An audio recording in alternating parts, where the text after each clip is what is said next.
Tally Prime की series के अंतर्गत हम देख रहे हैं इन्वेंट्री कंसेप्ट। और इसके अंतर्गत हमने कुछ वाउचर एंट्री पिछली क्लासेस में रिकॉर्ड किए थे। जो हमारे voucher class sorry voucher entries थी वो हमने परचेज किया था। Purchase the following from computer house with discount 2%, जिसका वैल्यू था हमारा 3,86,585। ठीक है। अब हम अगली वाउचर एंट्री की ओर आगे बढ़ रहे हैं। Purchase the following item from Samsung private limited. Samsung private limited से ही हमने कुछ आइटम्स लिए हैं। इन वाउचर एंट्री के साथ ही साथ हम कुछ नए कंसेप्ट भी इसमें देखेंगे। और आज का जो हमारा कंसेप्ट है वो ये जीएसटी जो हमने लगाया वो हमने अभी तक कॉमन जीएसटी यूज़ किया है यहाँ पर। परचेज और सेल, अभी तो शायद हमने सेल की एंट्री हमने की नहीं। चलिए, अभी हमने सेल्स की नहीं किया है तो हम नेक्स्ट सेल्स की वाउचर एंट्री करने के बाद हम एक नया कंसेप्ट इसमें देखेंगे। वो है सेपरेट इंडिविजुअली जो है कि जीएसटी का लेजर लगाना और जीएसटी निकालना, और उसका क्या एडवांटेज है, क्यों लगाया जाता है, वो कंसेप्ट हम इसमें देखेंगे। फिलहाल के लिए हम ये एंट्री परचेस की रिकॉर्ड करते हैं और चलते हैं टेली प्राइम के अंतर्गत। वाउचर एंट्री के लिए हम प्रेस करेंगे वी और परचेस में चले जाएंगे। यहाँ पर party name Samsung private limited हम देंगे। क्रिएट करेंगे अल्ट सी से सैमसंग,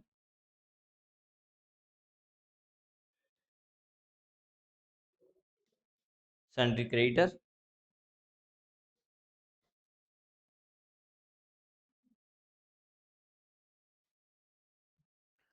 जीएसटीएन नंबर डाल के चलिएगा। कोई भी एक नंबर आप इसमें डाल दीजिए, चलेगा यदि डेमो के रूप में है। और यदि आप जिनाइन इसमें वैल्यू बिल डालते हैं तो फिर तो आप डाल दिएगा, लेकिन अभी हम सीखने के पर्पज से ही काम कर रहे हैं, इसलिए कोई भी नंबर चलेगा। सैमसंग प्राइवेट लिमिटेड, परचेस में जाएगा परचेस, जीएसटी। आइटम की यदि हम बात करें तो हमारा आइटम है पहला टीवी ट्यूनर। अल्ट सी से आइटम बनाएंगे हम TV tuner Intex. TV tuner जाएगा, टीवी ट्यूनर के अंतर्गत अल्ट सी से बना लेंगे हम TV tuner should quantity be yes. HSN code डाल दीजिएगा,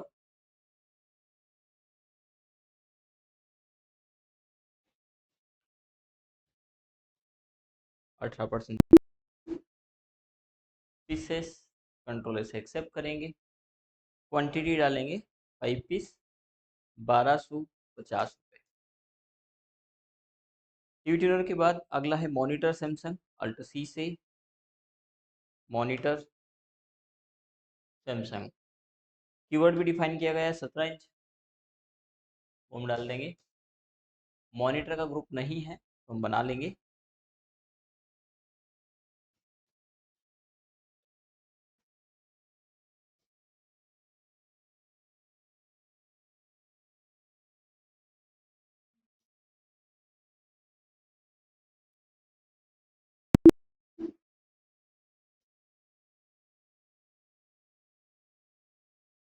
थ्री पीस 9,750 रुपये। Monitor LG। अब ये सैमसंग से खरीदा है तो इसका मतलब LG नहीं, हम सैमसंग शॉप की बात कर रहे हैं। एक सैमसंग नाम की, सैमसंग प्राइवेट लिमिटेड नाम की शॉप है, वहाँ से हमने ये खरीद लिया। वैसे तो कंपनी है प्राइवेट लिमिटेड, लेकिन बिल में चढ़ा दिया है इस प्रकार का। रेट है 5,200।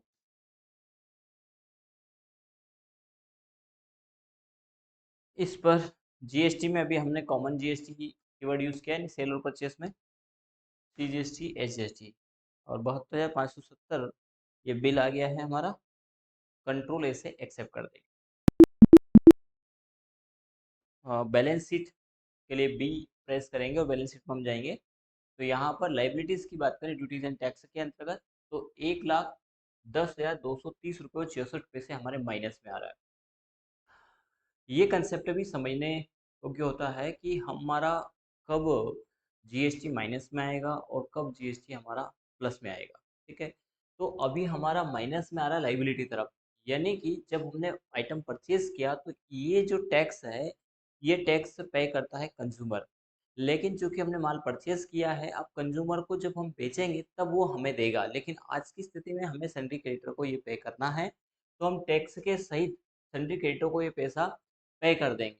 तो जब हम सन्डी क्रेडिटर को ये पैसा दे देते हैं तो एक समय के बाद, यानी जब दे दिया हमने एडवांस पे कह सकते हैं, तो ये हमें गवर्नमेंट से लेना है।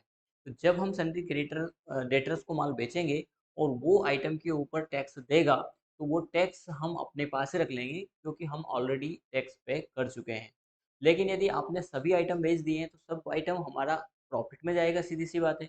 कोई आइटम हमने 5,000 का खरीदा है तो हम 5,500 में उसको बेच रहे हैं, तो हम 5,000 का टैक्स पहले ही दे चुके होंगे, सिर्फ हमें टैक्स लाइबिलिटी जनरेट होगी 500 रुपये की। अब 500 रुपये की हमारी टैक्स लाइबिलिटी जनरेट होती है, लेकिन हम ऑलरेडी 1,10,000 दे चुके हैं, तो इस मंथ हमारी लाइबिलिटी नहीं निकलेगी, हमारा आईटीसी खड़ा होगा। लेकिन यदि ये पेमेंट अभी चूंकि हमने सन्डी क्रेडिटर को पे किया नहीं है, इसलिए अभी लाइबिलिटी में ये दिखा रहा है, पर ये कह रहा है कि ये टैक्स आपको नहीं देना है, ये कंज्यूमर पे करेगा। पर जब आप दे चुके होंगे, क्योंकि सन्डी क्रेडिटर के पास जब आप पैसा देने के लिए जाएंगे तो वहां आप ये नहीं कहेंगे कि भाई हम टैक्स पे नहीं करें, हमें टैक्स उसको देना है। तो जब आप दे चुके होंगे तो वो आपकी एसेट बन जाएगा, वही टैक्स जो गवर्नमेंट से आपको लेना होगा। तो ये कंसेप्ट हमें बहुत ध्यानपूर्वक समझने की आवश्यकता है कि कब हमारा टैक्स असेट की तरफ होगा और कब हमारा टैक्स माइनस में लाइबिलिटी तरफ होगा।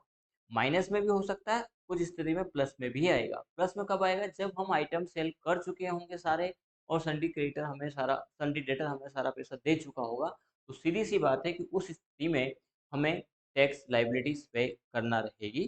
तो प्लस में आएगा जब, तो हमें देना ही है। ठीक है, फिलहाल अभी यदि हम जीएसटी पर एंटर करेंगे तो यहाँ पर C G S T H S T हमारा आ रहा है 55,115 रुपये और 82 पैसा, दोनों 55,000 रुपये आप पे आ रहे हैं। तो इस प्रकार 1,10,000 कुछ अमाउंट बन रहा है। तो यदि हम असल में इसकी बात करें कॉमन जीएसटी, यानी हम अपने परचेज में भी C G S T H S T use करेंगे और सेल्स में भी GST C G S T H S T use करेंगे, तो यहाँ पर क्या होता है कि जो परचेज था उसी में से सेल के समय में माइनस हो जाएगा। ठीक है, तो इसकी बजाय हम यहाँ, अभी तो हमने कॉमन यूज़ किया, आगे हम इंडिविजुअली लेजर यहाँ पर बनाएंगे। परचेज के समय हम कीवर्ड यूज़ करेंगे input C G S T H S T और सेल्स के समय हम यूज़ करेंगे output C G S T H S T. तो उसके क्या बेनिफिट है? कोई दिक्कत नहीं है, यदि कॉमन भी यूज़ कर रहे हैं या इंडिविजुअली आप यूज़ कर रहे हैं तो उससे कोई विशेष नहीं है, लेकिन हमें समझने के हिसाब से, देखने के हिसाब से ज़्यादा ठीक रहता है इंडिविजुअली। तो आगे हम यूज़ करेंगे, फिलहाल के लिए इस अमाउंट को ध्यान रखिएगा, 55,115 हमारा। इसके बाद यदि हम सेल्स की एंट्री करते हैं, ये भी ध्यान रखिएगा कि हमें माइनस, यानी 1,10,231 रुपये अभी हमारा माइनस में आ रहा है, लेकिन कर चुके होंगे तो ये जो गवर्नमेंट से लेना है वाया सन्डी क्रेडिट हम गवर्नमेंट को दे रहे हैं, तो ये जो लेना है ये हम गवर्नमेंट से कैसे लेंगे? तो जब हम सेल कर देंगे तो हमने सन्डी क्रेडिटर से वो पैसा लिया भी है। सन्डी क्रेडिटर से क्या लिया? टैक्स भी लिया है आइटम आइटम की वैल्यू के साथ में, तो वो हमारा माइनस हो जाएगा, यानी गवर्नमेंट से जो लेना है वो कम हो जाएगा, क्योंकि हम सन्डी क्रेडिटर से वो पैसा ले चुके हैं, क्योंकि टैक्स जो है वो गवर्नमेंट का ही होता है, इसलिए। ठीक है, तो ये कंसेप्ट थोड़ा समझ करके चलना है हमें बखूबी। चलिए, तो एक वाउचर एंट्री अब हम सेल्स की करते हैं। सेल्स में गए और अब हमारा जो सेल्स की वाउचर एंट्री कहती है वो है solve the following item to Sanwariya computer on credit. Sanwariya computer को उधार माल बेचा है। ठीक है, तो सेल्स की एंट्री है, अल्ट सी से लेजर बनाएंगे हम, सांवरिया कंप्यूटर, सन्डी डेटर्स है, कंट्रोल ए से एक्सेप्ट करेंगे, कंट्रोल ए कर देंगे और सेल्स में जाएगा सेल्स जीएसटी। जीएसटी, क्योंकि नॉन जीएसटी को आइडेंटिफाई करने के लिए हम ओनली सेल्स लेजर बनाएंगे, जीएसटी को डिफाइन करने के लिए हमने सेल्स जीएसटी बना लिया है। नेम ऑफ आइटम, तो सांवरिया कंप्यूटर को हमने कीबोर्ड माउस लॉजिटेक बेचा है। ध्यान रखिएगा, कभी भी सेल्स में आइटम क्रिएट नहीं होता है, क्योंकि जब हमने आइटम परचेज किया तभी तो बेच पाएंगे ना। ऐसा नहीं कि आप यहाँ पे क्रिएट करके आइटम सेल कर दें, नहीं तो नेगेटिव स्टॉक हो जाएगा। तो ये विशेष और विशेष ध्यान रखना है। वैल्यू है 950 रुपये में सेल किया है। कीबोर्ड के बाद लैपटॉप एसर है 4720Z। लैपटॉप एसर सेल किया है एक, और इसकी सेल प्राइस 42,500। इसके बाद लैपटॉप एसीएल है, क्वांटिटी है 2 पीस, 32,800 में इसको सेल किया है। और इसके ऊपर लगने वाला CGST और ACST। अब देखिए हमारा जो टैक्स हम सन्डी डेटर से ले रहे हैं, वो ले रहे हैं 19,800 रुपये। ठीक है, ये हमारा टैक्स है। तो क्या करना है कि हमारा जो पहले का टैक्स बचा है, जो पहले का टैक्स है उसको माइनस कर देंगे। हमारा था 1,10,231 है ना। इसमें से हम माइनस कर देंगे 9,900 माइनस 9,000, यानी सीधे सीधे कर देना था, -9,900। ठीक है, यानी 90,431 रुपये। इसके बाद आना चाहिए कंट्रोल इन से वापस कैलकुलेटर को बंद कर दीजिए आप, और वाउच एंट्री को रिकॉर्ड कर सकते हैं। पहले तो हम बिल वैल्यू देख लें, यही है। तो हमारी बिल वैल्यू जो क्या कहती है, 1,29,800। तो हम देख लेते हैं, 1,29,800 हमारा बिल आ गया है सेल्स का। ठीक है, बिल को देखेंगे, बैलेंस शीट के लिए हम बी प्रेस करेंगे तो ये हमारा कंट्रोल इन कर सकते हैं आप यहाँ पे वापस। 90,431 रुपये माइनस में है, 64 पैसे हमने पैसे को नहीं लिया था, इसलिए 90,431 रुपये अब गवर्नमेंट से लेना है। तो ऐसा क्यों हुआ, क्योंकि जब हमने सेल कर दिया तो सन्डी डेटर्स हमें पैसा भी देगा, और उसके साथ में पैसे के साथ में क्या, हमारा जो आइटम की वैल्यू वो तो देगा ही देगा, यानी टैक्स भी देगा, पैसा भी देगा, ऐसा गलत बोल दिया, टैक्स भी देगा। तो वो जो टैक्स हमने पहले पे कर दिया था, वो अब सन्डी डेटर्स हमें दे रहा है। अब वो टैक्स जो है वो गवर्नमेंट का है, तो हमने एडवांस पे किया था। अब चूंकि हमें गवर्नमेंट को पे नहीं करना है, तो अभी भी हमें गवर्नमेंट से 90,431 रुपये लेना है। भले ही हमने आइटम प्रॉफिट में बेचा है, पर चूंकि हमारा ऑलरेडी टैक्स जमा था 1,10,000, तो अब जो हमारे सेल में टैक्स आया है, तो हमारा जो लेना था उससे ये माइनस हो गया है। ठीक है, लेकिन यदि हम इसको देखें थोड़ा सा, यदि इसी टैक्स पर, ड्यूटीज एंड टैक्स पे आप एंटर करेंगे, तो यहाँ पर क्या हुआ कि उस जो 55,000 वैल्यू आ रही थी, उसमें से 9,900 माइनस कर दिया गया है, और जो बचा है वही बता रहा है ये।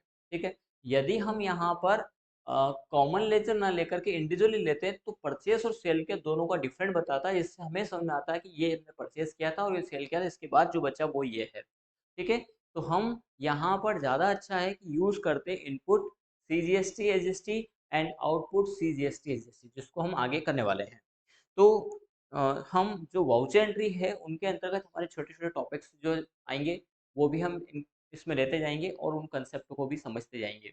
ठीक है, और इसी बेसिस पर आप जब टैली को प्रैक्टिकली करेंगे, तो बखूबी आपको टैली बहुत अच्छे से समझ में आता जाएगा। ठीक है, चलिए आगे की एंट्री को हम देखते हैं अब। अगली वाउचर एंट्री हमारी कहती है receive cheque from following customer and deposit SBI bank Sanwariya computer, यानी सांवरिया कंप्यूटर को जो माल बेचा था उसका चेक मिला है, और वो हमने बैंक में जमा कर दिया। यदि उसी दिन बैंक में जमा कर दिया है, तो फिर रिसीव हम ले लेंगे रिसिप्ट बैंक में, यानी यहाँ पर रिसिप्ट की एंट्री करेंगे, और अ, हमारा क्रेडिट हो जाएगा सांवरिया कंप्यूटर 1,29,800। लेकिन नेक्स्ट डे यदि होता, तो इसको हम बैंक में ना लेकर के कैश लेते। फिलहाल फिलहाल के लिए हम कह देंगे SBI बैंक, ये हमने ले लिया, उसी दिन जमा किया है, तो हम यहाँ पर ले सकते बैंक, नहीं तो कैश लेते, क्योंकि दूसरे दिन हमने जमा किया, तो फिर बैंक का जो चेक क्लियरिंग है वो नेक्स्ट डे आएगा। इसलिए हम भले ही चेक दिया है, लेकिन पहले केस को डेबिट करेंगे, क्योंकि जो चेक है वो वैल्यूएशन रखा रहा हमारा केस का। तो हम ऐसी स्थिति में केस सिलेक्ट करेंगे, फिर एक वाउचर एंट्री कॉन्ट्रा की रिकॉर्ड करेंगे, जिसके अंतर्गत बैंक डेबिट हो जाएगा और केस हमारा क्रेडिट हो जाएगा। तो ये छोटी छोटी लेकिन बहुत उपयोगी बातें हैं जिनको आपको ध्यान रखना चाहिए। कंट्रोल ऐसे एक्सेप्ट कर देंगे। अगली वाउचर एंट्री हमारी कहती है पेड एसबीआई। हमने गायत्री कंप्यूटर को पेड किया और कंप्यूटर हाउस को, दोनों को एसबीआई से पेड किया है। तो पेमेंट के वाउचर एंट्री में चले जाएंगे और यहाँ पर गायत्री कंप्यूटर को सिलेक्ट करेंगे। 2,40,888 ये देना है, 2 लाख। अब देखो इसके बाद एक और चीज, यदि हम बैलेंस शीट में जाकर के देखें तो अभी ड्यूटीज एंड टैक्स माइनस में लाइबिलिटी तरफ आ रहा है, क्योंकि अभी हमने 7 लाख रुपए पे नहीं किया है। लेकिन जैसे हम ये पे कर देंगे तो ये जो टैक्स है ये भी हम चूंकि सिंडिकेटर को दे देंगे, यानी गायत्री कंप्यूटर को दे देंगे, क्योंकि वो तो कहेगा कि भाई आपके पास जब आए तब आप रख लेना, लेकिन आज की स्थिति में तो आप पे करें, यानी हमसे गायत्री कंप्यूटर टैक्स लेगा। तो ये जो टैक्स है ये हमारी असेट बन जाएगा, यानी गवर्नमेंट से फिर 90,000 तब भी लेना है, अब भी लेना है, बाद भी लेना है। तो ये हमें समझना होगा। ठीक है, पेमेंट में जाएंगे, डेबिट हो जाएगा गायत्री कंप्यूटर। ठीक है, कितने से? 2,40,888 रुपये से। अगेंस्ट पेमेंट सेलेक्ट करेंगे जो कि हमने लिया था। फिर डेबिट करेंगे हम, ये सी आर आएगा तो इसको डी आर सेलेक्ट करिएगा और यहाँ पर सेलेक्ट करना है कंप्यूटर हाउस और 3,86,585 रुपये हम डाल देंगे। अगेंस्ट रेफरेंस लेंगे इसमें भी, क्योंकि परचेस के अगेंस्ट कर रहे हैं और कर रहे हैं हम एस बी आई से। ठीक है, तो एस बी आई में अब मात्र 2,327 रुपये बचे रह जाएंगे। भी आपको आपकी टेली के अंतर्गत, आपकी कंपनी के अंतर्गत मैच करके चलना है। ठीक है, कंसेप्ट चलेंगे बखूबी समझ में आ जाएगा। कंट्रोल से एक्सेप्ट करिए और बैलेंस शीट को देखते हैं। हम बार बार बैलेंस शीट को देख रहे हैं क्योंकि बैलेंस शीट बहुत जरूरी है। अब देखिए यहाँ पर 90,431 रुपए जो है कि हमारा असेट दिखा रहा है, यानी पहले भी हमारा था अब भी हमारा है, गवर्नमेंट से ये पैसा लेना है। सन्डी क्रेडिटर से 72,570 माइनस में दिखा रहा है, क्या कारण है एंटर करके देखेंगे। सैमसंग प्राइवेट लिमिटेड, ठीक है, ये सैमसंग को देना है तो ये ना है इसलिए माइनस में आ रहा है। अगली वाउचर एंट्री हमारी कहती है deposit SBI bank. SBI bank में अब एक और चीज इसके साथ में, यदि बैलेंस शीट की बात करें तो दोनों नोट्स में दी हुई बैलेंस शीट और हमारी दोनों दिखाना, हमारी मैच करना आवश्यक है। यहाँ पर आप देखेंगे आईटीसी आ रहा है, इनपुट टैक्स क्रेडिट 90,436.64। इधर 16,000 प्रॉफिट एंड लॉस में 16,138।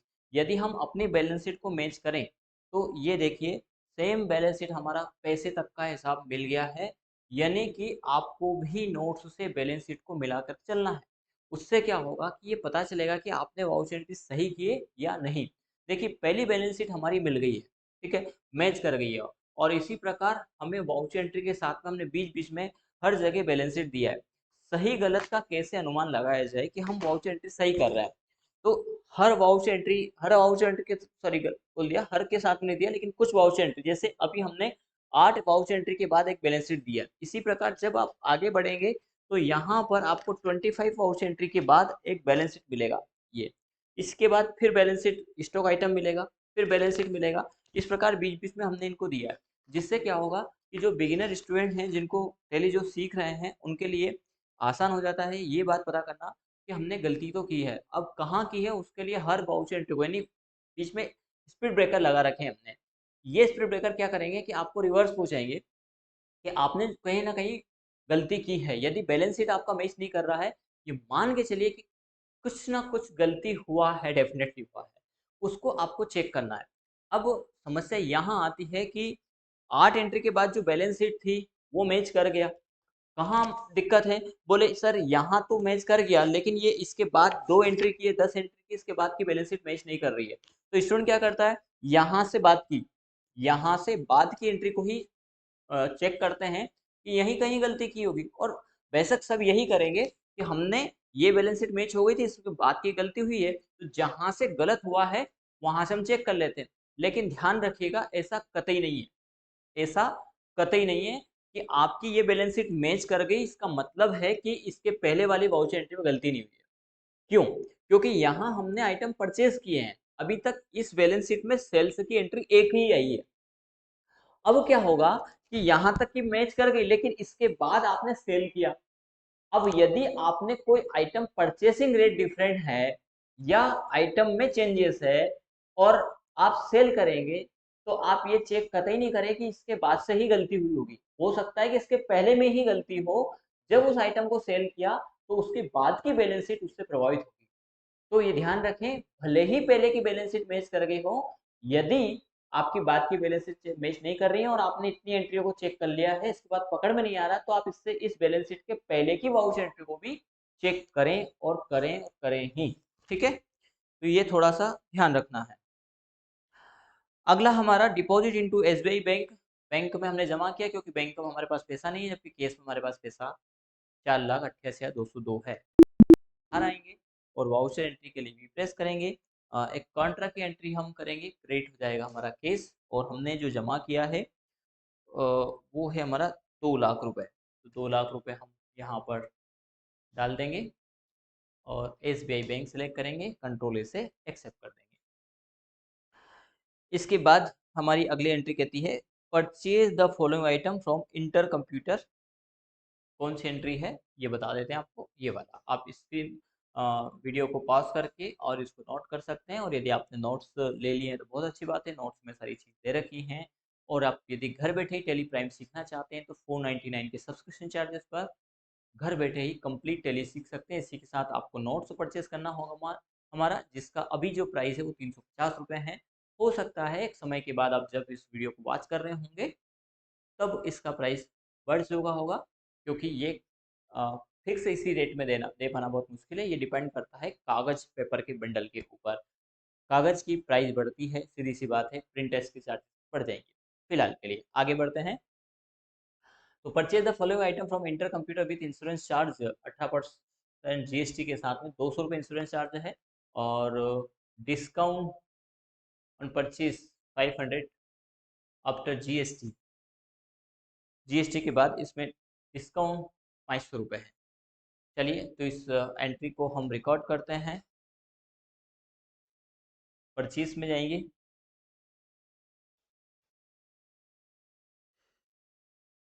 इंटर कंप्यूटर अल्ट सी से लेजर बनाएंगे,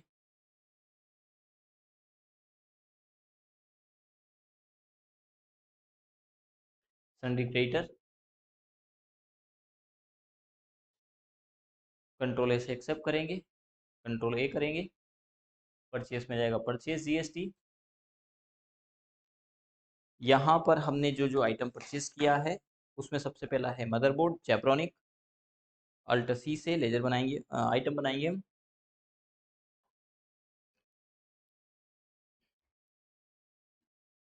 motherboard underscore Zebronic,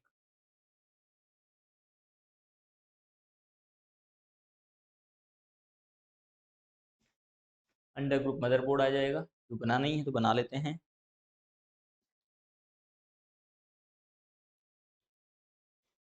should quantity be added, yes. HSN code डाल के चलिएगा, 84। सही एचएसएन कोड आप जीएसटी के साइट पर देख लें। टैक्स स्लैब भी वहाँ पर आप हैं। अभी हमें जो मिला है वो हमने यहाँ पर डाल दिया है। पीस कंट्रोल से एक्सेप्ट करेंगे। क्वांटिटी 5 पीस हमने लिया है, रेट है हमारा 5,000 का। इसके बाद यहाँ पर प्रोसेसर है,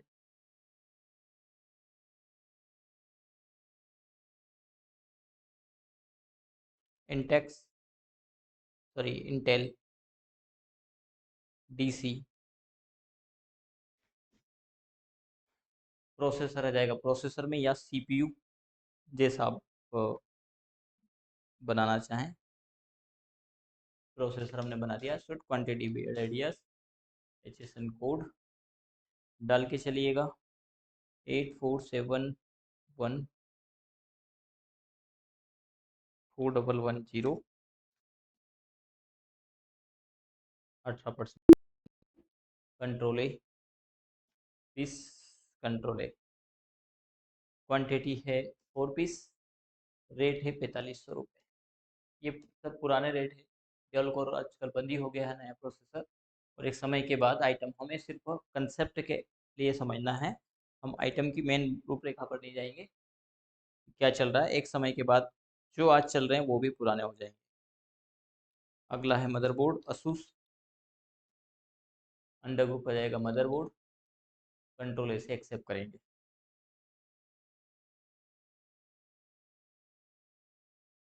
5 पीस 5500 का है। अगला है हमारा प्रोसेसर AMD,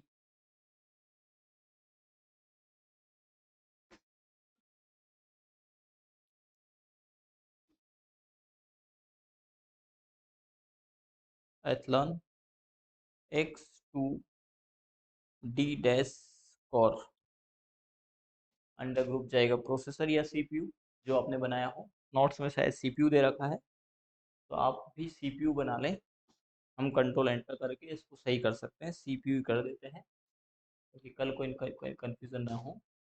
कंट्रोल ए से एक्सेप्ट कर देंगे और क्वांटिटी है 5 पीस, रेट है इसका 6500। इसके बाद प्रोसेसर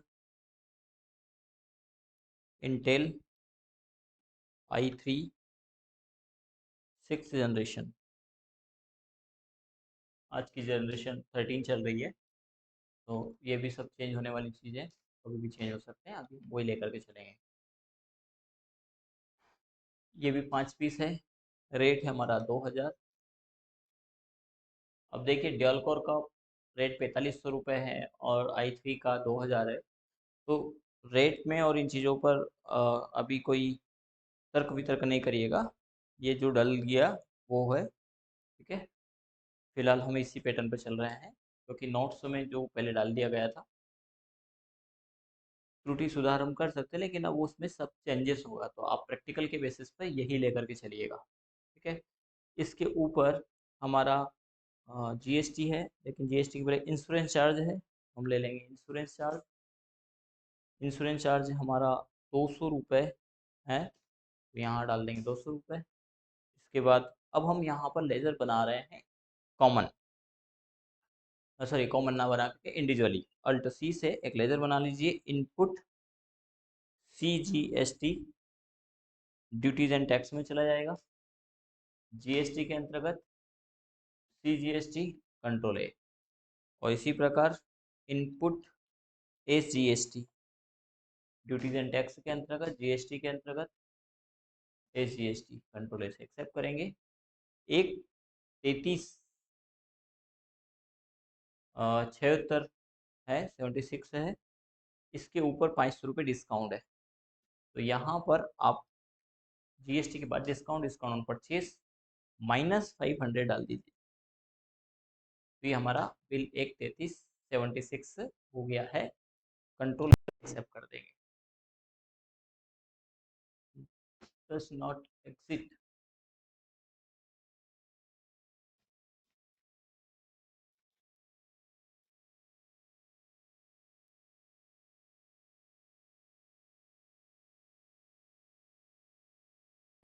बाद में चेंज कर दिया था इसलिए,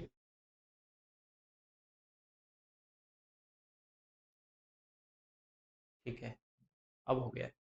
क्योंकि हमने प्रोसेसर अंडर ग्रुप चेंज कर दिया था CPU, तो टेली ने कहा कि वो है नहीं क्योंकि हमने पहले वाला आइटम उसको दिया नहीं था, तो ऐसा हो सकता है आपके साथ, ध्यान रखिएगा। फिलहाल हमारी वाउच एंट्री रिकॉर्ड हो गई, बाहर आएंगे, बैलेंस शीट के लिए भी प्रेस करेंगे और अब देख पा रहे हैं हम कि वापस हमारा 1,10,807 ड्यूटीज एंड टैक्स में हो गया है। लेकिन इसी ड्यूटीज एंड टैक्स में हम जा करके देखेंगे, तो अब हमें जब सेल करेंगे तब यहाँ इनपुट ऐसा कैसा दिखाई देगा, इसमें से आउटपुट माइनस हो जाएगा, ये हमें आगे मिलने वाला है। अभी के लिए इतना ही, इसके बाद हम नए कंसेप्ट के साथ आगे बढ़ेंगे। इतना आप प्रैक्टिस करिए और बैलेंस शीट को मैच करिए। साथ ही साथ यदि आपने हमारे यूट्यूब चैनल को सब्सक्राइब नहीं किया है तो यूट्यूब को सब्सक्राइब करिए, लाइक करिए, शेयर करिए। साथ ही आप वन बाय वन पूरे कंप्लीट वीडियो चाहते हैं तो हमारे एक शुभम एकेडमी पर सब्सक्रिप्शन ले सकते हैं। सब्सक्रिप्शन चार्ज 499 रुपीज़ है, जहाँ पर आपको सिक्वेंशली वन बाय वन सारे वीडियोस मिल जाएंगे।